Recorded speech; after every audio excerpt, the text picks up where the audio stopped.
these years, I've kept my secrets. But the time has come to face my past. The arc of John Rambo, first begun in 1982 with First Blood, has been an unusual one to say the least. Initially presented as an emotionally wounded ex-soldier hollowed out by his experience in the Vietnam War, audiences instead latched on to Rambo's violent, soldierly efficiency. And a character originally meant to stand as a symbol for the damage that war can do to a soldier is now best remembered as an unstoppable all-American badass killing machine. The newest and ostensibly final film in the series, Rambo: Last Blood, brings the series full circle by giving us a taste of both Rambos.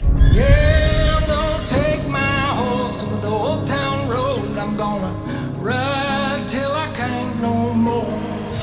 At the film's outset, John Rambo is living on a ranch, riding horses, and holding palpable familial relationships with his teenage niece and would-be love interest. Rambo, it seems, might have actually found inner peace at last, although he has also dug a labyrinth of weapon-lined death tunnels under his property, which will most certainly be used in an ultra-violent late-film climax wherein Rambo will murder several dozen people in increasingly gory ways.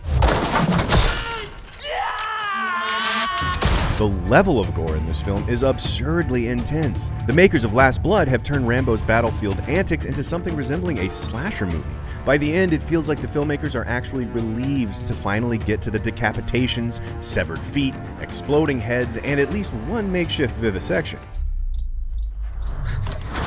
If the idea of Rambo laying waste to several tons of human meat sounds exhilarating, know that your eventual laughter will likely be of the bitter, incredulous variety. The violence is over the top in a way that isn't fun. Last Blood feels like the work of a disaffected adolescent pulling the wings off of flies. And who are these people Rambo is murdering? The film's plot closely resembles Taken in its setup, its older dad action fantasy, and its cultural insensitivity.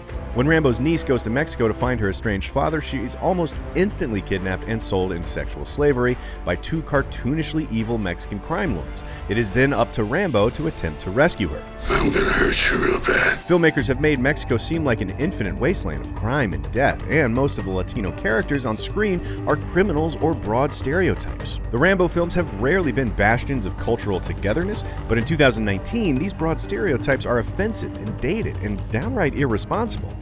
This is what it feels like. To Sylvester Stallone's credit, he manages to give as soulful a performance as the part warrants. The early scenes allow him to give Rambo a distant glimmer of humanity lurking underneath all the surface-level combat trauma, a glimmer that had been largely absent from the previous Rambo sequels. He's also appropriately menacing, but at a trim 89 minutes, Last Blood does not linger there for long. If you're here for violence and badassery, you'll get to it before you finished your extra-large Dr. Pepper.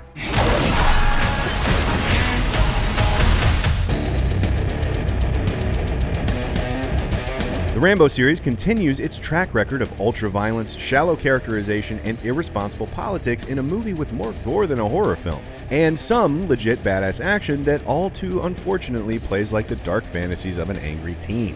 If you've come for thoughtfulness, tragedy, character, wit, and a political statement on the effects of war, or anything that was in the original First Blood, then perhaps you'd find solace in a different theater. Or just at home, a safe distance away from Last Blood. For some cheerier reviews, check out what we thought of A Beautiful Day in the Neighborhood and Downton Abbey. And as always, be sure to subscribe to IGN wherever you like to watch.